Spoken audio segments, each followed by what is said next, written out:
It also approved enhancement of monthly remuneration of human resources engaged under National Health Mission (NHM) by rupees 5,000 per month from 1st August 2026. মন্ত্রিসভা 2026 সালের 1 August থেকে জাতীয় স্বাস্থ্য মিশনের মানে NHM অধীনে কর্মরত মানব সম্পদের মানে কর্মীদের মাসিক পারিশ্রমিক প্রতি মাসে 5,000 টাকা বৃদ্ধির অনুমোদন দিয়েছে।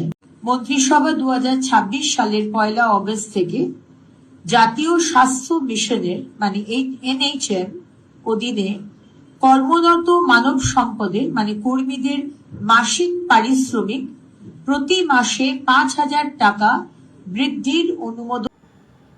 আজকের এই ভিডিও থেকে এটা ক্লিয়ার, প্রত্যেক NHM কর্মী যারা রয়েছেন প্রত্যেকেই 5,000 টাকা করে বাড়বে।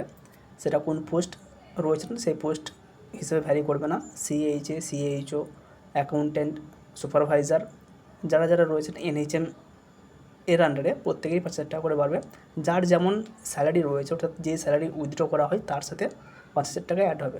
কারো 20 জয়েনিং ছিল সেটা থেকে আরও 1,000 বা 2,000 টাকা বা 2,000 সামথিং অ্যাড হয়েছে বা বেড়েছে, তার সাথে আরও 5,000 টাকা অ্যাড হবে। কারো যদি 22 থেকে থাকে সেটা হবে 27, কারো যদি 40 বা 41 থেকে থাকে সেটা হবে 46 বা 47, যাদের 26 বা 27,000 টাকা অলরেডি স্যালারি রয়েছে তাদের সাথে আরও 5,000 টাকা অ্যাড হবে। এর সাথে যেমন PLI রয়েছে সেই PLI আপাতত ওয়েস্ট বেঙ্গল ওয়াইজ যেটা CHOদের ক্ষেত্রে রয়েছে ম্যাক্সিমাম 5,000 সেটাই কিন্তু রয়েছে, যেটা NHM এর গাইডলাইন 25+15 সেটা কিন্তু এখনও ক্লিয়ার কিছু হয়নি।